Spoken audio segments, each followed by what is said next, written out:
Hey, this is Angela, and you're listening to the Study for the Bar in Your Car podcast. So, before we get into this with Maud and Claude, I just want to vent about something. And maybe I shouldn't vent. I should have patience with this, but anyhow, so as some of you may know, I don't have a JD. I have an LLB, which is basically a JD, but what you get in England or Wales or the United Kingdom. It is the standard law degree that you get when you study in the UK and other parts of the world. After I did my JD, then I went to the US and I got an LLM. And there's always been this question of should I have gone for a JD, which would have meant another 3 years of law school. And I went with the LLM because I thought at the time that it would be the easier way around. And really, I don't think there is an easier way. It's either easier to get the LLM, but harder to get a job, or harder to get the JD and easier to get a job. Anyhow, so I am happy with my LLM. I am happy with the path because in doing the LLM, it's been way more flexible than a JD program would be. But what you do find is that there are many state bars that you can't apply to take the bar exam with an LLM unless you have practiced law somewhere else for a number of years. So Pennsylvania, you can be an LLM and apply to take their bar exam, but you need to have been qualified as a lawyer somewhere else. So essentially that means you need to be qualified in your home country already and have practiced there, or qualified in the US somewhere and have practiced there.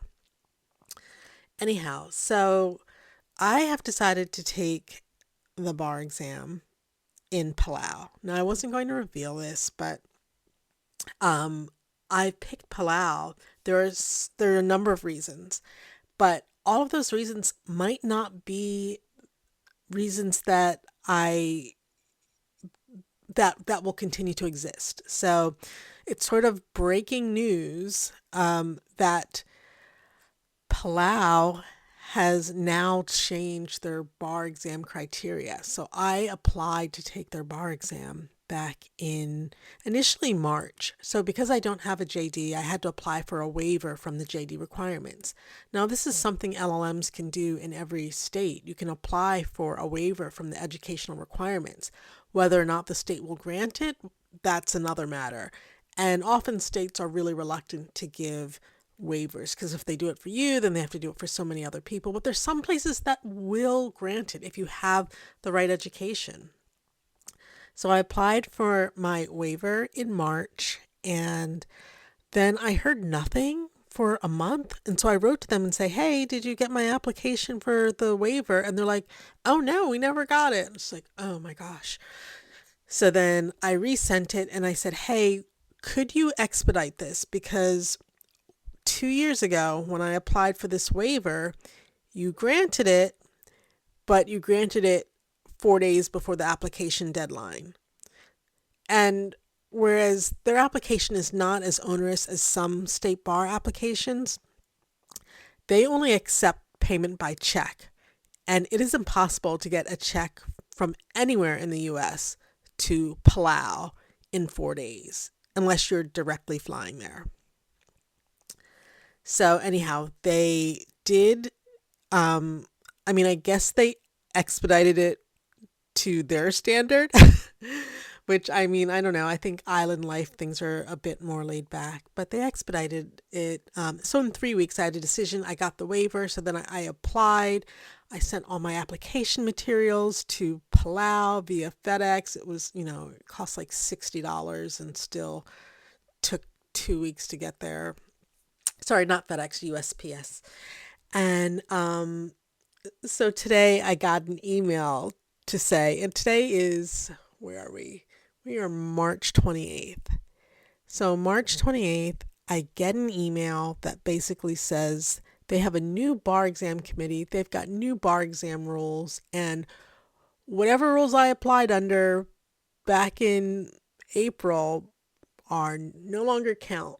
So I feel a little bit exasperated. I don't know. I might still qualify. They've sent me an email. I've asked for a copy of the new rules. They've sent me the new rules. I haven't looked over them yet, but I just have this feeling of dread that I've been doing all this preparation for the bar exam and I'm not even going to be able to take it. Anyhow, so that is my rant before we go on to these lessons with Maud and Claude. So while the Maud and Claude podcast is playing, I'm going to have a look at the email that was sent to me from Palau, from their new bar admissions committee and their new set of rules. And then I'm going to figure out, okay, do I now qualify? I think I might still, but it's so exasperating because it's almost June and I can't apply to any other jurisdiction. Like it is too late for me to say, like if Palau says no, I can't go back to DC. DC has a waiting list. There are people who failed the bar who like can't even get seats to resit it. And when you're an LLM, there are certain states where you're allowed to apply to take the bar exam, and there are other states where you cannot. But even the states where you do qualify as an LLM, sometimes there's additional criteria, and it's not always possible to meet that additional criteria in a really short time frame. So I feel a little bit exasperated. I feel like, oh my God, why didn't I just go get a JD instead of an LLM? But that never would have happened. It never would have, my life would not sort of bend to a JD. And the experiences I've had living overseas would not have permitted a JD. And I'm really happy with my LLM. I just get really frustrated when, I'm trying to get past this bar exam hurdle and it's just been so difficult to even be allowed to sit for an exam. I hate this feeling that I'm begging, going cap in hand to various state bars saying, oh, please let me take your bar exam. Please. I'm not even saying, please admit me. I'm saying, please let me take your exam. Anyhow, all right, I've waffled on and on. This is Angela again. You're listening to the Study for the Bar in Your Car podcast. This is the podcast within a podcast because you're going to hear our hosts, Maud and Claude, who are AI hosts who have taken my bar exam notes and have turned it into a conversation. Now, I really hope I get to actually use these notes and be able to take a bar exam. But anyhow, even if I can't take a bar exam, you can still. So here's Maud and Claude. And we are talking about contracts and governing laws. So this is the UCC and the Common Law. Welcome to this deep dive. We know you're really hitting the books for the bar, Angela, and wanted a clearer take on contract law fundamentals, specifically what law actually governs these agreements. Exactly. We've looked over your notes, Angela, your outlines too, and they're solid. We're going to focus on those main sources, common law, and importantly, UCC Article 2. Right. The Uniform Commercial Code. Yeah. The goal here is really to pin down when each one applies and, point out some key differences. Make it stick. Okay, so our mission today, clarify when common law applies, when the UCC takes over, especially for selling goods. We want to hit those light bulb moments, but keep it manageable. Absolutely. And your notes, Angela, they really start at the right place. Yeah. The type of contract, what it's about, determines the rules of the game. So break it down for us. When are we looking at common law? Well, generally, like your outline says, common law covers things like services contracts. Okay, like hiring someone. Yeah, hiring someone, say, to perform a service or deals involving real estate, intangible assets, basically things that aren't goods. Gotcha. Services, land. So what brings the UCC into play? UCC Article 2.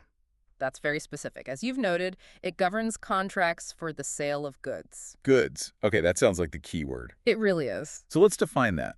According to your notes, Angela, what's a sale and what counts as goods here? Well, your outline has good working definitions. A sale is basically passing title ownership from the seller to the buyer for a price. The moment it becomes yours because you paid for it. Pretty much, yeah. And goods. Well, the UCC definition, Section 2105, says they're things that are movable when they're identified to the contract. Movable. Tangible things you can move. That's the core idea. Tangible and movable. And you had a great example in your notes, Angela, about the tires purchased by an auto manufacturer. Right, that's a perfect example of goods because, they're movable. They're physical items. Unlike, say, the service of installing the tires, that'd be common law. Generally, yes. Yeah. The installation itself is a service. Okay, now, Angela's notes raise something tricky. These mixed contracts. When you have both goods and services in one deal, how does that work? Yeah, those can be interesting. Your outline mentions the usual approach courts take, the dominant purpose test. Dominant purpose. So what's the main point of the contract? Exactly. Is the fundamental reason for the contract the goods themselves, or is it really about the service? The court tries to figure out the primary thrust of the deal. And whichever one is dominant, that law governs the whole contract. Usually, yes. If it's mainly about the goods, UCC Article 2 applies to everything. If it's mostly about the service, common law governs the whole thing. Think about something like custom software development. Oh, right. Is it the code, the good, or the programmer's service? Precisely. Courts wrestle with those hybrids. It shows why this first step, figuring out goods versus services, matters so much. But your notes mentioned an exception, Angela. Something about dividing payment. Ah, yes. If the contract itself explicitly breaks down the price, this much for the goods, this much for the service, then you can actually split the governing law. Oh, interesting. Yeah, UCC Article 2 would apply just to the goods part, and common law would apply to the service part. But the contract has to be clear about that separation. Your portrait painting example was helpful there. Is it about the paint, the goods, or the artist's skill, the service? Really makes you think about the dominant purpose. It does, and usually with a portrait, the skill, the service is seen as dominant. So, common law. But if you had a contract that clearly listed, say, $50 for canvas and paint and $500 for the artist's labor. Then you might apply UCC to the paint part. Potentially, yes. Mm-hmm. It depends on the specific wording and jurisdiction, but that's the idea behind the exception. Okay, switching gears slightly. Angela's notes point out that the UCC sometimes treats people differently. Specifically, this idea of merchants versus non-merchants. Why is that important? That's a really key concept in Article 2. A merchant, under the UCC definition you cited, Angela, is basically someone who deals in goods of that kind regularly. Like a store selling TVs is a merchant for TVs. Right. Or someone who holds themselves out as having special knowledge or skill about those goods or the business practices involved. They're professionals in that area. So being in the business. Essentially, yes. And your notes rightly say that for some UCC rules, things like the statute of frauds rules or firm offers, which we'll get to the definition, can be a bit broader. Broader how? It might include almost anyone in business who understands general commercial practices, even if they don't specialize in those specific goods. Okay.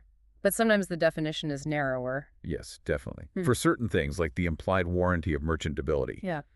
That's the guarantee that goods are fit for their ordinary purpose. Right. That warranty typically only applies to merchants who actually deal in goods of that specific kind. You expect a specialized seller to know more about the quality of those particular items. Makes sense. Your outline also mentioned good faith, Angela. Good faith and fair dealing. Is that just like a nice idea, or does it have teeth? Oh, it has teeth. Big ones. Yeah. Your notes are spot on. Both common law and the UCC require parties to act in good faith. So it's a legal duty. Absolutely. Yeah. UCC Section 1304 spells it out for UCC contracts. It means honesty, in fact, and observing reasonable commercial standards of fair dealing. You can't play games or deliberately mislead. Okay, good to know. So let's dig into Article 2 itself more. Angela's notes get into contract formation, offer, and acceptance under the UCC. How's that different from common law? It's generally more flexible. Under UCC 204, like your materials show, a contract for selling goods can be formed in, well, pretty much any way that shows the parties agreed. Even if you don't know the exact moment it happened. Right, or even if some terms are left open. That's a big difference from the traditional common law approach. Wait, you can leave terms open. Common law usually wants everything nailed down, doesn't it? It tends to, yes. The UCC recognizes that business moves fast. The main things are, did the parties intend to make a contract? And is there a reasonable way for a court to figure out a remedy if something goes wrong? Okay. And Angela's notes mention quantity is usually pretty important for goods contracts. Generally, yes. Quantity is often the one term you really need. You can't usually have a contract for goods without some idea of how many, But even there, as your outline notes, you have exceptions. Like requirements contracts. Exactly. Requirements contracts, where the buyer agrees to buy all they need from the seller, or output contracts, where the seller agrees to sell all they produce to the buyer. The quantity isn't a fixed number, but it's measurable. Right, tied to needs or output. Okay. Angela also noted firm offers under UCC 2205. What's the deal with those? Firm offers. That's a special UCC rule. If a merchant makes an offer in a signed writing, promising to hold it open For a set time. for a set time, or if no time is stated, for a reasonable time but no longer than 3 months, that offer is irrevocable. It can't be taken back. And that's without needing consideration. Like, the person getting the offer doesn't have to pay to keep it open. Correct. No consideration needed, unlike a common law option contract, where you typically need consideration to make an offer irrevocable. Wow. Okay. That is a big difference for merchants. It provides certainty in business dealings.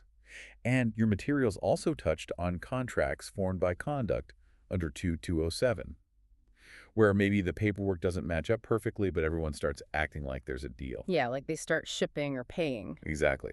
Actions speak louder than forms sometimes. The UCC says a contract is formed, and the terms are the ones the written forms do agree on, plus any UCC default rules or gap fillers for the missing bits. This all seems to lead to that big difference. Angela's notes pointed towards the common law mirror image rule versus how the UCC handles acceptance. Yes, that's probably one of the most tested distinctions. The traditional common law mirror image rule is very strict. Meaning the acceptance has to be exactly the same as the offer. Precisely. Any little change, any additional term in the acceptance, and bam, it's not an acceptance anymore. It's a rejection and a counteroffer. Okay, super rigid. How does the UCC, specifically Section 2207, handle it, the battle of the forms? It's much more practical, especially for merchants swapping pre-printed forms. Under 2207, an acceptance is usually still effective, even if it states additional or different terms compared to the offer. Usually. So there are exceptions. Right. It won't be an acceptance if, for example, the acceptance is expressly made conditional on agreeing to the new terms. Or between merchants, the new terms become part of the contract, unless Unless what? unless the original offer specifically said acceptance must be exactly like this offer, or the new terms materially alter the deal, or the offer objects to the new terms within a reasonable time. So it allows for minor differences, especially between businesses, without blowing up the whole deal. That's the idea. It avoids the last shot problem, where the last form sent dictates the terms. It tries to find the real agreement, even if the paperwork isn't perfect. And again, remembering if it's goods or services dictates whether 2207 even applies. Right, back to that fundamental split. Okay, last point from Angela's outline, those gap fillers under the UCC. We mentioned them, but how exactly do they work when parties leave terms out? Sure. So UCC sections 2204 and 2305, as noted, say if the parties clearly intended to make a contract for goods, but they forgot to specify, say, the price or where delivery should happen. The court can fill in the blanks. Yes. The UCC provides default terms, reasonable terms for things like price, a reasonable price at the time of delivery, place of delivery, usually the seller's place of business, time of payment, and so on. So it provides a safety net to save deals that might otherwise fail for indefiniteness under common law. To some extent, yes. But, crucially, as your notes imply, this only works if the parties did intend to be bound. If too many important terms are missing, a court might still say there was never a real agreement, just preliminary negotiation. So the gap fillers can't create a contract where none was intended. Exactly.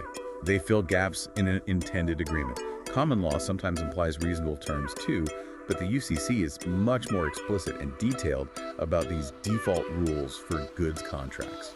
Okay, Angela, so we've covered a lot of ground here. We've traced the line between common law, mainly for services and real estate, and UCC Article 2, which is specifically tailored for the sale of goods. Yeah, we've looked at defining goods, handling those mixed goods and services contracts with the dominant purpose test, and why being a merchant matters under the UCC. And hopefully we've highlighted some key differences, especially around contract formation, how the UCC is often more flexible than the common law's mirror image rule, using things like gap fillers and having special rules for firm offers. This should give you a really strong framework, Angela, as you keep prepping. Think about how these rules play out in different scenarios. As you tackle practice questions, constantly ask, is this goods or services? Is a merchant involved? Does UCC 2207 apply here? Keep digging into those specifics. Hey, it's Angela. I'm back. Now, whilst I was gone, I did have a look at the Palau bar admissions rules. So they have a new set of rules. And as I was saying at the start of this podcast, I wasn't sure if I'd be able to take the bar exam there because they have issued new rules that were issued whilst my application was pending. So I'm still waiting for them to get back to me to say, yes, you're official, you can take it. But I think things look pretty good from the application standpoint, at least from my point of view. And when I read through their bar admissions rules, they actually made things a little bit easier. They clarified a few things, and here is what the game changer is. And I think this is something that no one else really knows right now. So I guess it's a secret, or it's not really a secret. It will become public.